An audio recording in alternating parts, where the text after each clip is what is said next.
Hey!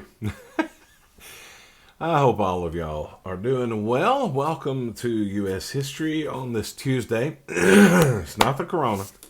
It's, yeah, just dust. I need to dust my house. Anyway, hope you're doing well. And here's what we're going to do today. Get your textbook. You don't have to do it right now, but page 580 and the very tip top of 581. That's what we're going to cover today.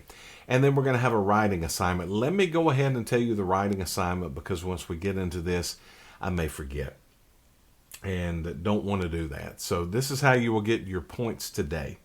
I want you to write me a paragraph or two. By the way, y'all did a great job. Great job on your projects yesterday. Fantastic. And some of y'all need. Did you see that dust ball fly by? Yeah, I saw it. Some of y'all perhaps need to be writers, and some of y'all need to be world leaders. I'm telling you, I was very, very impressed with almost all of your works that you did yesterday. But anyway, what I want you to do today is write a paragraph or two about which is more important and why. A country's military or their livelihood. In other words, we're going to talk about the Soviet Union today. Is it more important for them to have a good defense system, keep up with everyone else, or to have food on the shelves in the grocery store? And can you have one without the other? So I want you to think about these things and write me a paragraph or two. Which is more important, a country's military build up, the strength of their military, or their lifestyle, their things, in other words, their necessities, their housing, their clothing, their food, those type of things. Which is more important, and can you have one without the other necessarily? So write that, and when you submit, I think everyone in this class did it correctly, but at the top right-hand corner, there should be a little box that says submit assignment or something to that effect. Go into that, and once you do that, you can do it Google Docs or PDF or any of those forms. There's a drop-down menu there. I think everybody in this class did it well, but if you'll double check that. Page 580, just want to talk about this for just a minute. Reagan won the re-election in 1984 by a huge, huge landslide, and we talked about this right before spring break ended. 49 states to one. Mondale, I like to call him Mondo because Rush Limbaugh calls him that. Mondale won one state. I mean, it was a joke. But the way there's been a secret memo that this guy finally released. It was a planning memo, and here's what it said. It said paint this. This was their strategy for the campaign. Paint Ronald Reagan as the personification of all that's right with, or heroed by America. Leave Mondale in a position where an attack on Reagan is tantamount to an attack on America's idealized image of self. In other words, a vote against Reagan is, in some subliminal sense, a vote against a mythic America. They painted Ronald Reagan as America, a great country, one that you wanted to be a part of. And if you voted for Mondale, you were against America. And it worked. It obviously worked. And one thing that we're going to see in Reagan's years is a change in the Soviet Union. And that's where we pick up. The heading is Cold War Thaw. But I mentioned this in class that the Russian premiers, I mean, they were going through them, I mean, like chicken McNuggets. I mean, one at a time they would drop. You had Leonid Brezhnev. Brezhnev was a bad-looking dude. He died in 1982. Yuri Andropov. He followed Brezhnev. He died in 1984. Then Konstantin Chernenko. He followed Andropov, and he died in 1985. So, I mean, they're going through them quicker than chiclets. I mean, it's amazing. But then a guy named Mikhail Gorbachev, he's the one with the big birthmark. We've talked about him before. He took over in 1985. And you've got to understand that what Gorbachev was going through, the shelves in his grocery stores were getting bare. You couldn't feed the Soviets.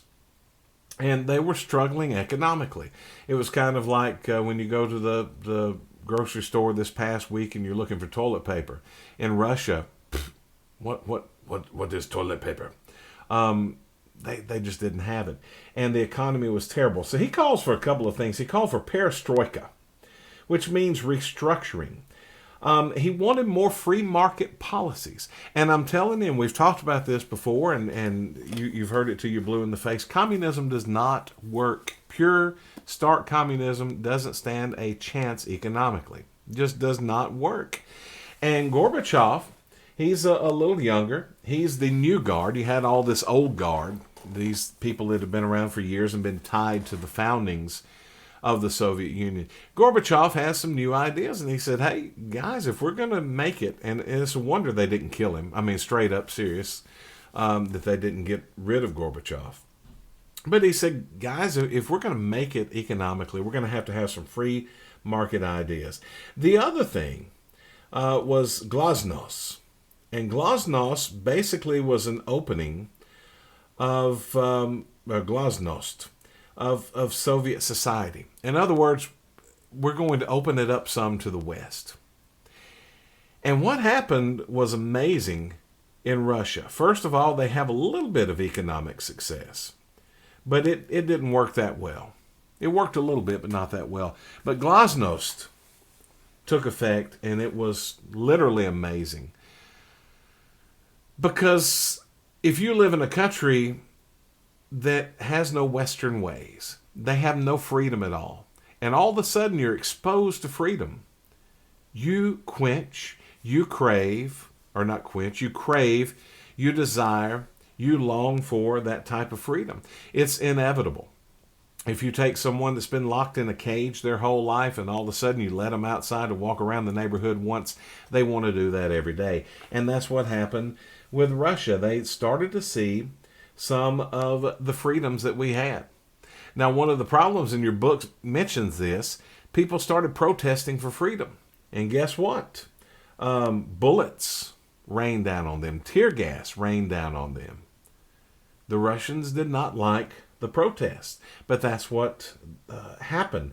And so these outlying, if you look at the map of the old Soviet Union, and you can pull one up online if you so desire, some of those countries started getting rid of their communist leaders and started putting in folks that were, socialist or free market ideas, freedom. And one by one, they started peeling off the edges of the greater Soviet Union. And Ronald Reagan, one of the big terms you'll need to know is the START talks. The Strategic Arms Reduction talks. And what they wanted to do is half the size of the long-range nuclear missiles. Those are the ones that we could fire from my backyard and we could hit Moscow. And Moscow could fire one and hit my backyard. Long-range nuclear missiles. Now, in the past, if the Soviets said, hey, we'll half them, they would lie.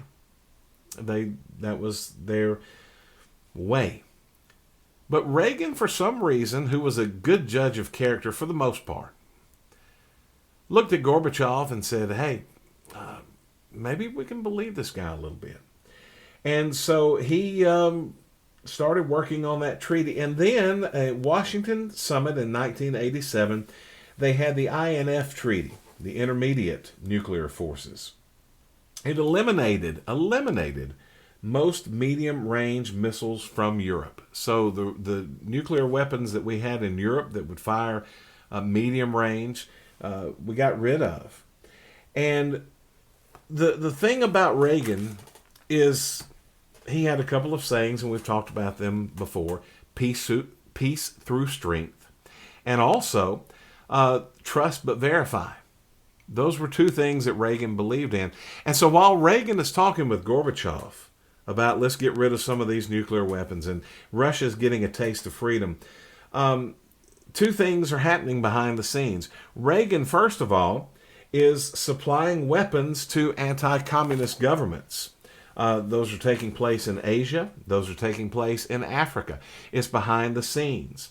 And he's trying to drive out communism by supplying weapons to these anti-communist groups in these nations. And we'll talk about some of that tomorrow. But Russia, here they are bogged down in Afghanistan. And Reagan's doing all this behind the scenes. The other thing was Star Wars. We've mentioned Star Wars before, SDI, Strategic Defense Initiative. Basically, we put nuclear weapons in space. And we have lasers that would shoot down nuclear weapons. Now, if you have a lot of nuclear weapons and all of a sudden another country develops this SDI, they have lasers in space and you fire a nuclear weapon at us and laser shoots it out of the sky. You've got to do one of two things. You've either got to hope they miss, or you've got to come up with your own SDI. Now, this wasn't something that Reagan was just going to pull out of a hat and do overnight. This was going to take years, and it was going to take billions and billions of dollars to do. But Reagan put the idea forth. And Russia thinks about it, and they mill it over, and they realize that, hey, and this is where we get to this idea of which is more important, a country's military or their lifestyle. Gorbachev realizes that if we build SDI, if America goes through with this, and we build SDI, then it's going to cost us billions and billions of dollars. And we can't feed our people. What do? And you're going to see the disintegration of the Soviet Union as a result, as a direct result of SDI. It was an amazing thing. That's what makes Ronald Reagan an amazing leader. He's one of the two best presidents I've had in my lifetime. I think one of the top 3 or 4 presidents ever.